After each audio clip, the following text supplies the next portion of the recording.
falar para Deus que nunca mais ia voltar. Cheguei a passar mal em cima do altar, porque eu revivo tudo de volta.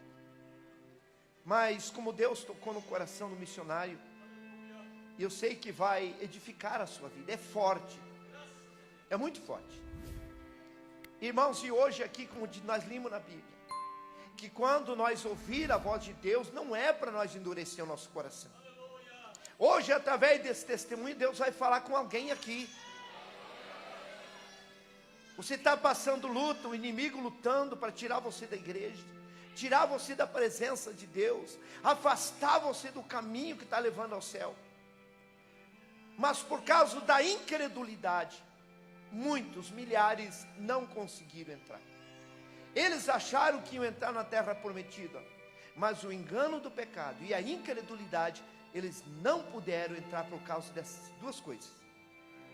Irmãos, dia 7 de agosto de 2001, eu tive um acidente grave, ali na cidade de São José, chegando em São José, ali no sinaleiro do Bradesco, era 8h30 da manhã, estava indo para Curitiba, eu tive um grave acidente. Até eu dei as fotos lá para o Kleber, não sei se você vai conseguir passar, do carro ali, tudo esmagado.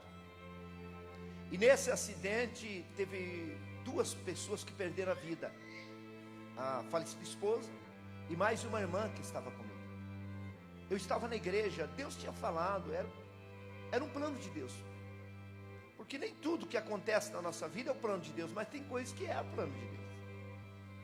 E ali eu perdi a minha esposa e mais uma irmã da igreja. Eu estava dirigindo a igreja, estava firme na igreja, trabalhando na obra, e aquilo, irmãos, foi me entristecendo, porque na luta que o diabo vem, e aí ele começa a fazer nós questionar, e começa, irmãos, a fazer nós ficar meio com dó de nós mesmos. E eu lembro que eu fiquei mais uns 3 meses dirigindo igreja, e cada dia que eu vim na igreja eu voltava assim pior, o diabo lutando. Como foi acontecer isso? Por que isso? 2 filhos prematuros ainda, muito apegado à mãe, e meus filhos não queriam ir para casa, ficavam esperando a mãe, queriam, vamos esperar a mãe, e aquilo foi me entristecendo. E nós temos que tomar cuidado de tomar decisões precipitadas na luta. E ali eu comecei a tomar decisões erradas, e a tua decisão de ontem é o que você é hoje, e a decisão de hoje é o que nós seremos amanhã. E eu lembro que eu cheguei e disse assim: olha, eu não tenho mais condição de dirigir igreja, assuma tudo aqui, eu não quero mais, eu vou cuidar dos meus filhos, vou cuidar de mim, eu não estou em condição. E eu entreguei tudo e voltei para minha casa. E ainda eu continuava vindo na igreja de vez em quando, e eu fui me entristecendo cada dia mais.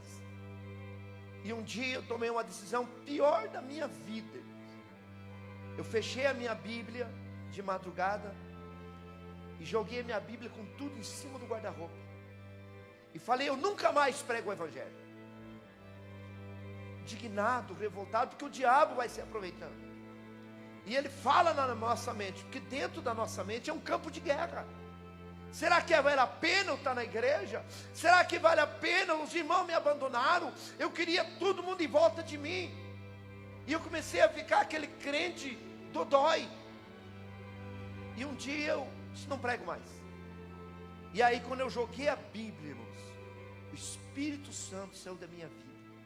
Eu senti ele sair, e eu fiquei uma pessoa tão vazia, que não tinha mais sentido a minha vida. Eu fiz até propósito, orei, mas ele não voltou. É por isso que diz a Bíblia no livro de Efésios 4:30: não entristeça o Espírito Santo que foi dado para vós. Como que entristece? Tomando decisões erradas, entregando o que Deus deu, saindo fora do propósito de Deus. E aí eu não tive mais força. Tentei ir para a igreja, eu entrava um pouquinho, eu saía chorando. E eu falei: eu nunca mais vou para a igreja. Fazia 9 meses e 3 dias do primeiro acidente, eu tive o segundo acidente. Porque ali, irmão, no primeiro acidente, meu carro moeu. O caminhão bateu, tombou em cima. Eu fiquei 1h30 embaixo do caminhão, esmagado, engolindo areia, o caminhão carregado de areia, mas só que trincou um fio de costela. Eles me queimaram as costas, cortando a ferragem, mas quando eles endireitaram o assento, ainda eu falei, tirem ela. Eles, não, ela não tem mais jeito. E as duas que estavam junto comigo, foram a óbito. Mas dia 10 de maio de 2002, eu estava já fracassado, sem ceia, fazia 9 meses e 3 dias exatamente do primeiro acidente. Ainda eu cheguei no trabalho, estava construindo, ali em frente à prefeitura, do Bingo Palácio Assistente, construindo 1.200 metros, tinha 52 funcionários. E eu cheguei no trabalho, Deus ainda usou o irmão Rubens, que era um funcionário, chegou e falou assim: pastor Valmir, por que você não volta para Jesus? Volta. Ele me abraçou e ele chorou. Volte para Jesus, pastor. E eu falei para ele: onde você vai pregar hoje? Mas para ele parar de falar. Eu não queria que falasse mais em igreja. Eu não queria, eu estava indignado, revoltado. E ele disse assim: volte, rapaz, eu estou sentindo que a tua vida, tuas oportunidades estão se findando. E ele falou: não, eu vou pregar lá em Contenda. Eu falei: então eu vou lá, eu vou reconciliar. Mas para ele parar. E 11h30 eu estava em cima do telhado, ajudando a cobrir. Quebrou a telha, eu caí uns 8,70 metros. Quando afundou a minha perna, porque eu estava sem cinto, ajudando. Ali eu era responsável pela obra, andando por cima das tábuas. E tinha um servente que estava levando as telhas, sofrendo. E eu peguei de um lado e disse: não, vamos levar. Quando nós ponhamos aquela telha em pé, deu um vento, foi o próprio inimigo. Me desequilibrou e eu saí de cima das tábuas, pisei na telha e a telha quebrou. E quando afundou a minha perna, eu já gritei: meu Deus, eu vou morrer, e estou desviado.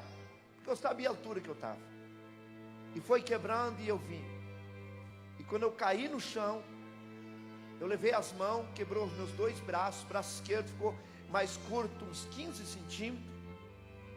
Meu braço, meu direito também quebrou, o joelho.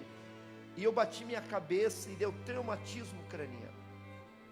E quando eu caí no chão, irmãos, eu tentei reconciliar, mas não tive mais força. E aí começou a gelar o meu corpo, eu vi a morte vindo em forma de uma lesma. Ela veio, eu comecei a gritar: não, eu não posso morrer, não faz isso comigo. E ela foi me engolindo, eu fui gelando como se estivesse entrando dentro de um congelador. Quando ela acabou de me engolir, eu fui saindo do meu corpo. Eu saí do meu corpo tão natural, como tirar o meu pé de dentro do sapato. Você vai deixando o pé dentro do sapato, sim, vai ficando o sapato. Vida após a morte é real, que nem essa, irmão, natural. Eu fui descolando do meu corpo, foi saindo, e eu fui subindo como um balão que escapa de uma mão de uma criança. Fiquei à altura assim do teto da igreja. Eu via meu corpo, eu vi ainda o irmão Rubens segurando minha cabeça e meu corpo, rodeado de funcionários. E eles gritavam: socorro, ele está morrendo. E eu dizia: irmão Rubens, me ajude a voltar. Eu saí do meu corpo, irmão Rubens, me ajude. E eles não me escutavam, só cuidando. Eu vi chegar o SEAT, eu vi esponhando no SEAT, eu vi embora meu corpo. E eu fiquei ali gritando: me ajude, me ajude, eu morri. Aí eu escutei uma gargalhada. E olhei assim, tinha 2 demônios me olhando, mais perto que na parede. E eles rindo. Você já viu aquelas pessoas oprimidas, que cai, que dá aquela gargalhada de deboche? E eu falei: vocês não vão me tocar. Eles falaram: você morreu desviado. E eu pensei: não vou reconciliar. Mas quando eu pensei, eu falei: não adianta mais, eu já saí do meu corpo. Ah, meu irmão, tão difícil é para uma pessoa que morre desviado. Ali se encerrou todas as oportunidades. Eu tentei reconciliar, eu falei: vocês não vão me tocar. E eles vieram, eles não têm dedo, era como umas unhas, umas garras no lugar dos dedos, aquela cabeça de cachorro, parecia uma pessoa, um homem, mas cabeça de cachorro. Eles vieram E eles cravaram as unhas, me pegou assim por trás, cravou as unhas no meu peito, e eu não tinha como me mover. Eu fiquei quietinho de tanta dor. E eu dizia: não faz isso comigo. E eles rindo e dizendo: você morreu desviado, agora não tem mais jeito. E eles me levaram e me jogaram dentro de um poço, um túnel muito grande, era mais do que as quadras inteiras. E eles me jogaram como quem joga um saco no lixo assim. E eu fui caindo. Os irmãos veem que a vida é tão real, que eu dizia: é um pesadelo, não é verdade que eu morri. Não, eu não morri, eu vou me acordar, eu vou voltar para a igreja. Não é verdade que eu morri desviado. Mas quando eu abri o olho e olhava, eu caindo e sumindo a claridade da boca daquele túnel, e eu caindo, e fui entrando numa escuridão, e eu gritava para os meus filhos: solte uma corda. Eu caí num poço, pelo amor de Deus, me tirem daqui. E eu gritava: meu Jesus, não deixe eu ir para o inferno. Vida após a morte é real. A pessoa, irmão, você enquanto está vivo, você sente dor, por causa da alma e do espírito que está no teu corpo. Por que uma pessoa morta pode esquartejar, cortar? Ele não sente nada, porque a alma e o espírito saiu dele. E o que faz nós sentir, pensar, a consciência é a alma, é o espírito. E eu fui, irmãos, caindo, e fui escutando, irmãos, grito muito alto de milhares de pessoas. E eu fui chegando perto, e quando eu cheguei perto, eu senti um calorão, como fosse um chaminé de uma churrasqueira acesa. E eu fui chegando perto, irmãos, para você ter uma noção, é como uma pessoa estivesse dentro de um vulcão. Não tem para onde você ir. Se você queimar o teu dedo, você põe o dedo na água, você protege, mas você cai o corpo inteiro dentro daquele fogo. E ali eu comecei a gritar: por que eu desviei do Evangelho? Ah, meu irmão, eu gritava, eu preguei o Evangelho. Eu sabia que o inferno existia. Ah, meu irmão, se você soubesse quantas mil pessoas estão lá desesperadas, gritando, pedindo uma oportunidade. Quantas vezes eu preguei a parábola do rico e o Lázaro, mas nunca imaginava como é. Se um ser humano escutar os gritos daquelas pessoas que estão lá vivas, conscientes, a pessoa, irmão, perde a memória. Irmãos, eu já ajudei a cuidar pessoas doentes, fase terminal. Quem já ajudou a cuidar? Você sabe, é triste, é horrível. Aquela pessoa ali: ai, você não consegue dormir, você não consegue comer. Duvido, não consegue comer. Lá no inferno, irmão, não é assim não. É de rangir os dentes, é desespero. É aterrorizante os gritos deles. Irmãos, eu lá no meio junto com eles, gritando. E eu gritava: por que eu desviei?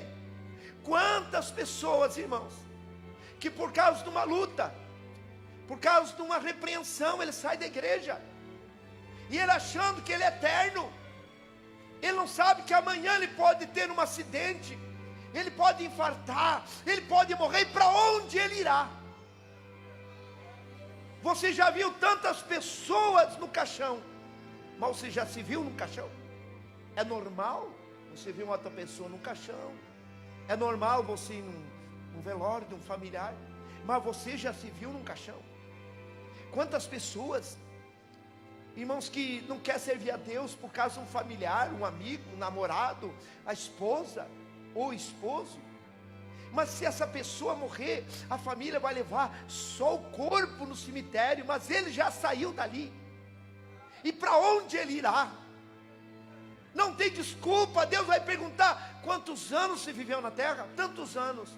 Olha, você viveu tantos anos, você teve a oportunidade, você ouviu falar de mim. O inferno existe, é real. Existe, eu tive lá. Aleluia. Eu estava lá, irmãos. Pela medicina eu fiquei 3 dias e meio lá, porque eu tive morte cerebral. no hospital evangélico. Eu fiquei 3 dias em morte cerebral. No dia que eles iam tirar os aparelhos, foi o dia que eu voltei para o meu corpo. Mas é horrível, irmãos. É horrível. Eu digo para vocês, eu só tenho o diabo como meu inimigo. Não tenho nenhum ser humano. Eu não quero que ninguém vá para lá. Inferno não foi feito para ser humano, irmãos. As pessoas, eu fui para lá achando que eu não ia. Quantas vezes meus amigos lá em casa, crente, diziam: pastor Valmir, o senhor pregou, o senhor dirigiu região, o senhor dirigiu muitas igrejas, quantas almas você ganhou? Eu dizia: você está me condenando, porque eu parei de pregar? Quem não tem pecado, atira a primeira pedra. Eu falava isso para as pessoas pararem de pregar para mim. Isso é desculpa, isso não justifica. Eu achei que eu não ia para lá, porque eu estava parado. Mas quando eu saí do meu corpo, aí eu vi que não tinha mais. Eu estava lá, irmãos. Tem coisa, irmãos, que eu não consigo contar, porque cada pouco assim, irmão, tinha um demônio que dava um grito lá no fundo assim. E quando aquele demônio gritava, vinha com uma onda de calor muito mais forte. E vinha assim aumentando o grito, conforme vinha aquela onda de calor, e aumentando, e eu já começava a gritar, porque aumentava não sei quantas calorias a mais, graus de calor. E nós ficávamos ponto assim, irmãos, lá não morre, senão morria. E quando passava aquela onda de calor, um pouco ele gritava de novo. E aquele desespero: socorro, água, me ajude, meu Deus, me tire daqui, me tire daqui. Quantas pessoas que estão lá há milhares de anos, e eles ouviram a palavra de Deus, eles ouviram que tinha que renunciar, e eles não quiseram renunciar. Hoje você está aqui ouvindo, eu não quero que você vá para lá, aleluia. A primeira coisa que o diabo tira do crente, diga: temor. É isso que ele tira. Começa aquele negócio, não tem nada a ver. Não tem nada a ver. Eu nunca achei na Bíblia a palavra escrito não tem nada a ver. Mas eu achei escrito assim, ó, que o Senhor Jesus não tem nenhuma comunhão das trevas com a luz.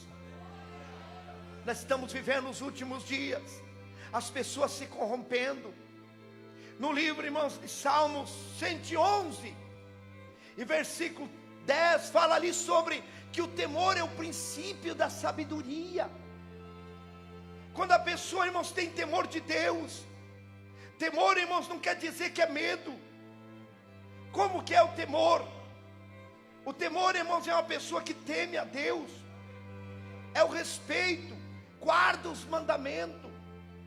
Temor, uma pessoa que tem temor, ele se afasta da imundícia do pecado. O temor de Deus, ele respeita os mandamentos, ele tem prazer de obedecer a palavra. Ele obedece porque ele ama a palavra de Deus. Não perca o temor de Deus. Se você perder o temor de Deus, o adultério não é mais pecado. Se você perder o temor de Deus, a fornicação já é um prazer. E o pecado vai ficando tão normal que para ele é a mesma coisa, não sente nada. E se ainda o pastor repreender, ele está cheio de razão. Não, mas aquele ali, aquela lá, aleluia. O Senhor está falando contigo, volta ao primeiro amor. Lembra onde você caiu. Se era antes adultério e pecado, é pecado, meu irmão. Quantas pessoas que hoje vivem na internet, vivem na pornografia. Chega em casa escondida, a esposa dormindo e ele lá no, irmãos, no Face, no WhatsApp, mandando foto, recebendo foto, ou entrando no site. Deus conhece o teu coração. Deus está te assistindo, minha irmã. Vai para o motel e continua querendo fazer a obra de Deus. O missionário não vê, os pastores não vê, mas está filmado para o dia do juízo. Você vai se desesperar quando você sair do teu corpo. Não valeu a pena. Por que eu fiz isso? Aleluia. Deus te chamou para a santidade. Deus te chamou para a santidade. Eu não quero, e Jesus não quer que você vá para lá, mas é a tua escolha que vai prevalecer. Apocalipse diz assim: guarda o que eu te dei, para que ninguém tome a tua coroa. Eu achava que eu não tinha perdido, eu já estava perdido. Eu achava que não estava desviado, e já estava desviado. Faça um exame de consciência hoje. Ainda há tempo de você consertar. Ainda há tempo de você abandonar. Aleluia. Não deixe a arrogância tomar a tua salvação. Se humilha, porque aquele que se humilha será exaltado. Não adianta você esconder. 3 coisas não perdoa pecado: silêncio, tempo e distância. Pecar e ficar quietinho, esconder, não perdoa pecado. Está tudo dentro da pessoa, está tudo gravado na consciência. E a tua consciência é a testemunha de Deus. Você sai do teu corpo, já você começa a confessar: meu Deus, eu morri desviado, eu fiz isso, eu fiz aquilo, eu só fiz coisa errada. Aleluia. Mas o Espírito Santo hoje está dizendo que Ele quer apagar os teus pecados. Aleluia. Guarda o que eu te dei, diz o Senhor. Guarda o que eu te dei, para que ninguém tome a tua coroa. Lama Surianda. Oh, Lama Suricalamanai. Aleluia. Muitas pessoas vão ver que está perdido quando ele morrer ou quando Jesus voltar. Quando ele escutar o toque da trombeta, ele vai se esconder, ele vai para o banheiro. Se ele estiver na empresa, ele corre, ele vai se esconder. Meu Deus, Jesus veio. E aí ele vai se arrepender. Ainda bem que Jesus não veio. Ainda bem que você não morreu, você está aqui, há uma saída. Aleluia. Diga glória a Deus. Não é hora de nós brincar de ser crente, meus irmãos. Não é hora de você brincar de ser crente. Nós estamos vivendo os últimos dias. O mundo entrou dentro de muitas igrejas. Ainda bem que na visão missionária não entrou. Ainda há santidade, ainda há compromisso. Não deixe o mundo entrar no teu barco, porque ele vai afundar. Aleluia. Levante a tua mão e diga: meu Deus, me dá temor. Isso é muito sério, irmãos. Isso é muito sério. Não podemos perder. Você pode perder amigos, você pode perder emprego, você pode perder bens material, mas se você tiver temor de Deus, Deus acrescentou em dobro do que Jó tinha. O inferno é real. Eu estava lá, irmãos, de repente escutei um estouro como um relâmpago. Escutei um grito: Valmir! E me pegou nesse braço esquerdo e saímos no claro do mundo poucos segundos. Eu gritava de dor, eu chorava, eu gritava de dor.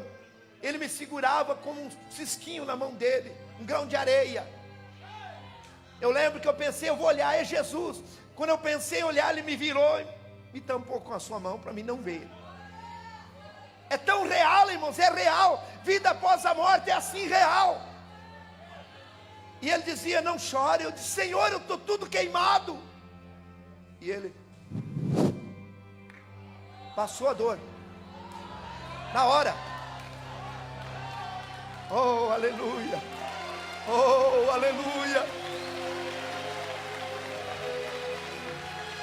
Aleluia. Aleluia, Jesus. Amassurianda. Eu falei para Jesus: se for para mim ganhar a salvação, ficar dentro da igreja, morrer de fome, eu fico. Irmãos, você não tem noção. Meu Deus, vale a pena você sofrer para você ser salvo. Ele disse assim: vamos vamos ali na terra, eu vou mostrar meu caminho para você.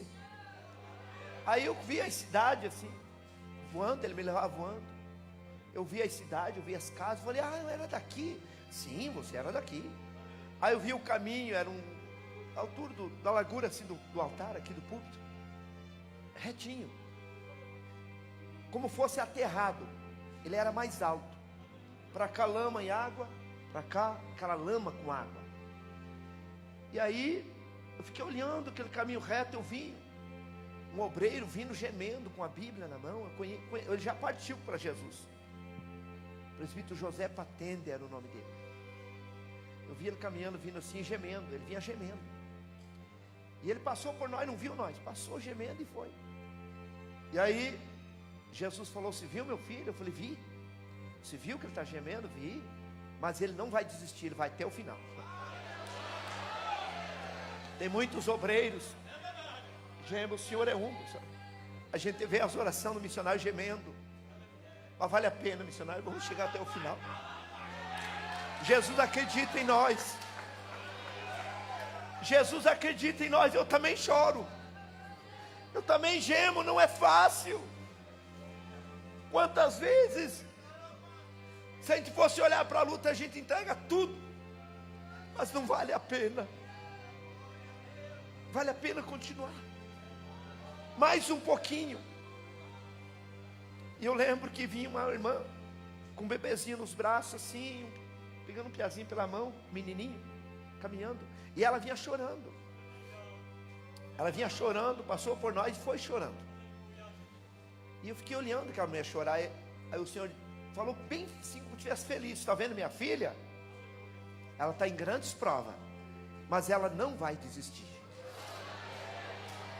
Quantas mães que vêm para a igreja com foto, com roupa e filho no ônibus, né, irmãos? Mas vem.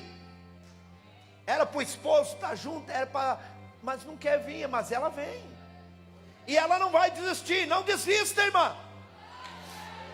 Venha com as crianças, venha, não desista. Jesus acredita que você vai até o final. Eu lembro que tinha dois rapazes, dois moços assim, jovens, um de braço cruzado, ele andava de costas assim no caminho, e um na frente dele, assim desanimando, falando mal: "Você sabe onde que vai esse caminho? Isso não tem fim. Isso aí, sabe a má companhia?" Isso tem que tomar cuidado, irmãos. As más conversações corrompem os bons costumes. Muitas pessoas são influenciadas.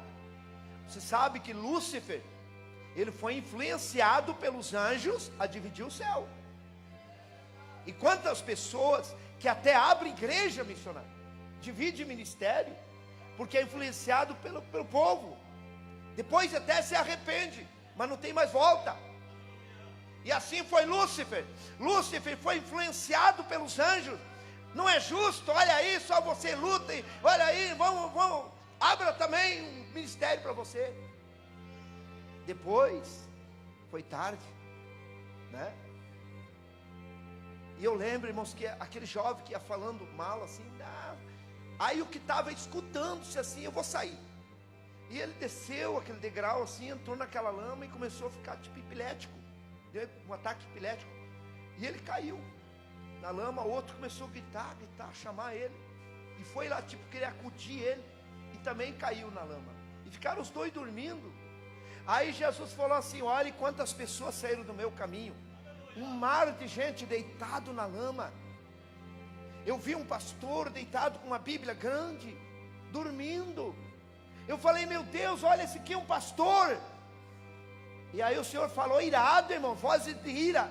Esse aqui saiu do meu caminho. Ele e os seus seguidores estão aqui no barro, vão ficar até o dia do juízo." E eu entendi, irmãos, que tem dois tipos de desviado. Tem um que desviou, ficou tão bom para ele, parece que ficou mil maravilha, prosperou, parece que o texto mais saudável. É aquele que está dormindo. Dormindo quer dizer inconsciente, não sabe o que está acontecendo, esqueceu do céu, esqueceu de tudo, está ali dormindo. Aí eu escutava os gritos de uma pessoa do lado esquerdo: "Me ajude, me ajude.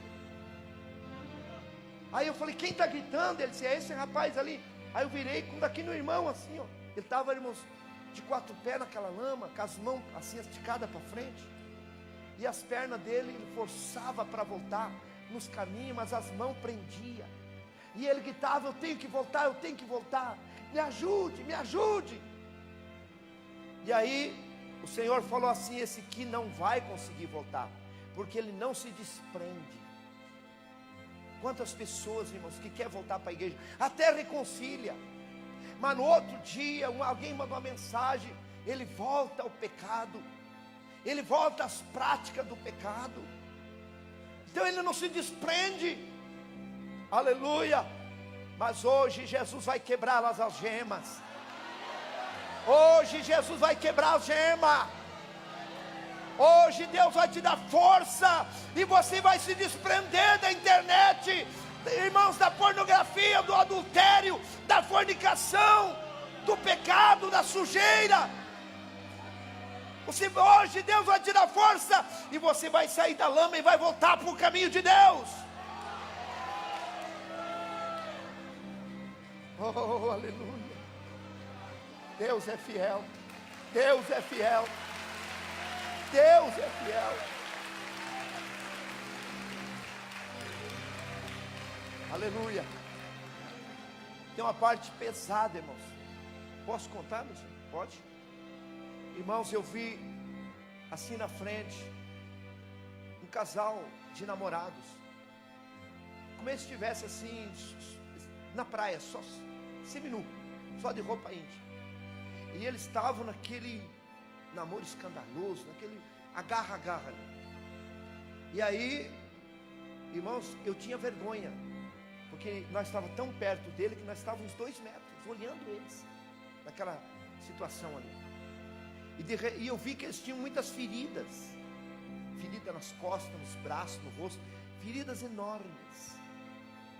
E aquela moça pegou e abraçou ele forte, começou a beijar ele, e começou a cravar os dedos numa ferida nas costas, e começou a sangrar, e ele empurrando ela, e ela não soltava, e de repente ela tirou um pedaço dele, e ele empurrou ela, falou, olha o que você está me fazendo, não quero mais. E ele empurrando ela, e ela fingindo que chorava, e dizendo, eu não vivo sem você, eu amo você, volte aqui, e ela com aquele pedaço de carne com sangue, aquela mãe ensanguentada, e ela convenceu ele, e ela abraçou ele forte, sorriu, e pôs aquela carne na boca, pedaço dele. E eu falei, olha o que essa mulher está fazendo com esse homem. Jesus falou assim, ó, ela não é mulher dele, eles estão em pecado, a chaga é do pecado. Quantas pessoas que querem se desprender, mas o outro convence e ele volta à prática, aleluia. Mas eu gosto muito daquela palavra que diz assim, ó, o sangue de Jesus nos purifica de todo o pecado, o sangue de Jesus, oh glória a Deus, aleluia.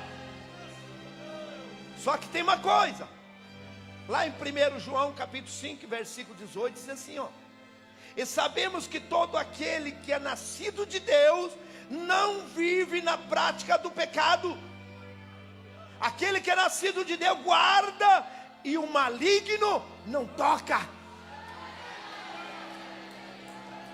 Você nasceu de novo, você aceitou Jesus, você desceu as águas, você não pode viver na prática do pecado. Se você não viver na prática do pecado, Deus te guarda, e o maligno não pode te tocar. Aleluia. Que comunhão tem a treva com a luz? Nenhuma. Aquele que ama a Deus está na luz, não nas trevas. Aleluia. Faz um propósito hoje com Deus, irmão. O diabo está contando com você no inferno. O diabo está só esperando você morrer para ele te levar. Mas o Espírito Santo está me usando hoje. Eu não conheço a tua vida, eu não sei as tuas escondidas, eu não sei o que você anda praticando, mas o Senhor está dizendo, torne, Hebreus 12, 12, torne a levantar a mão cansada, joelho desconjuntado, e faça a vereda direita para os teus pés. Aquele que manqueja não desvia inteiramente, mas antes seja sarado. Aleluia, levante a tua mão e dá glória. Aleluia. Nós estamos vivendo dias difíceis. Eu falei no começo aqui que 3 coisas não perdoam pecado: silêncio, tempo e distância. Silêncio, pecar, não, fica quietinho, não fala, não abre a tua boca. Não ficar, tá tudo normal, tá tudo bem. Tá tudo bem para você. Mas o Senhor tem tudo filmado. Tá tudo filmado. Guardadinho no pendrive lá de Deus. Assim como Deus deu inteligência para nós filmar e guardar, também está lá, guardadinho. Amém? Silêncio, tempo. Quer dizer, não, faz tempo.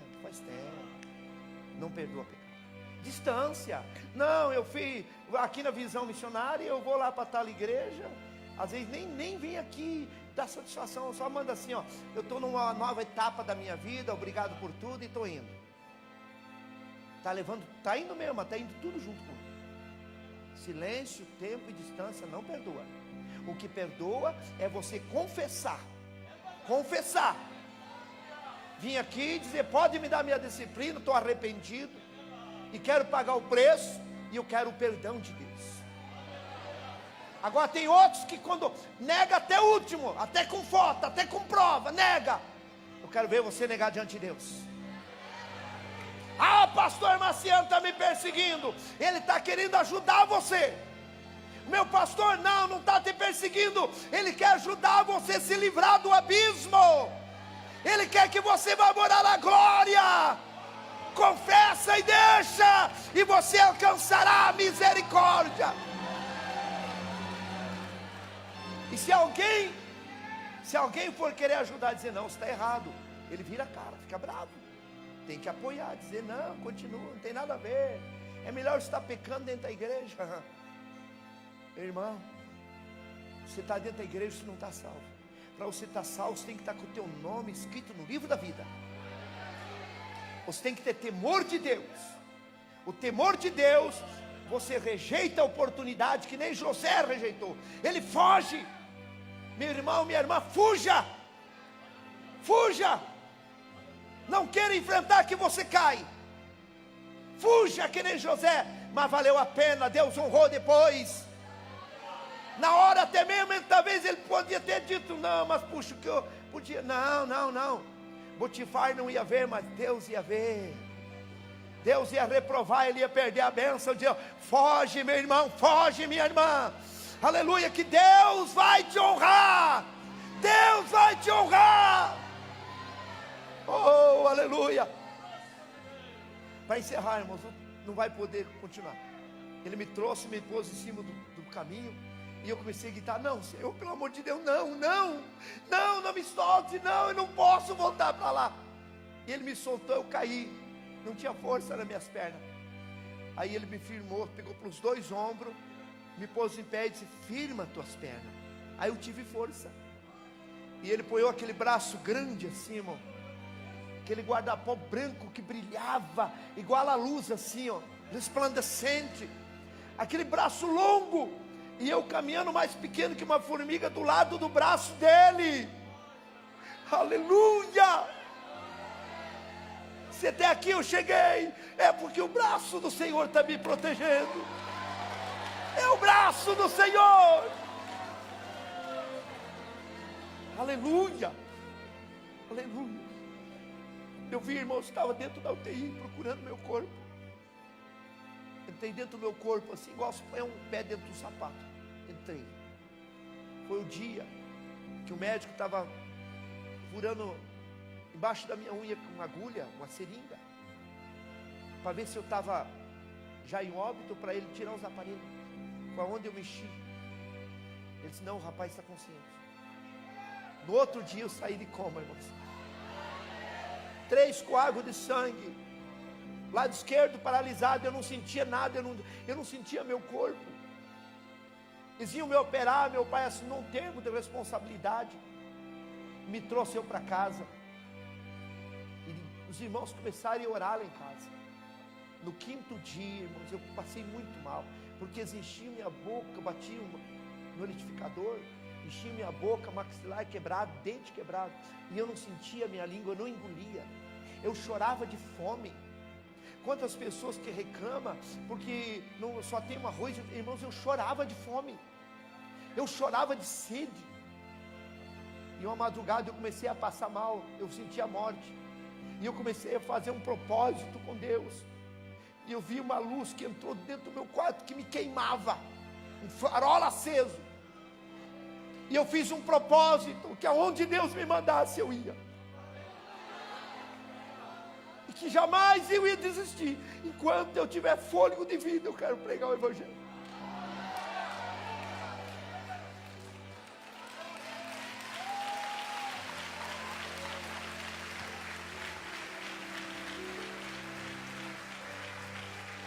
Oh, aleluia.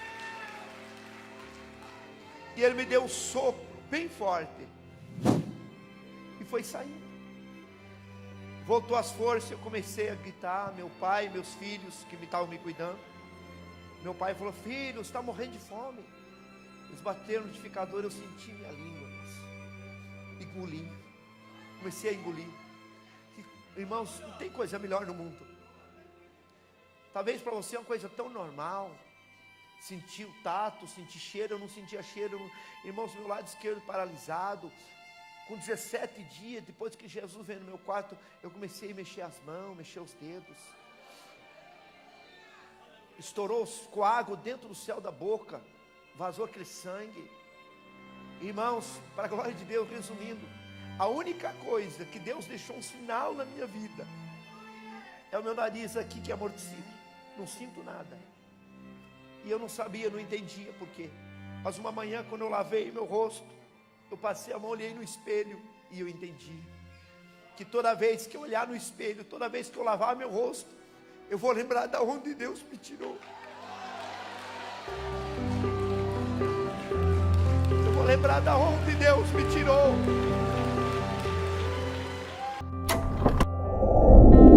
Veja essas e outras mensagens aqui no canal e continue sendo abençoado pela palavra de Deus.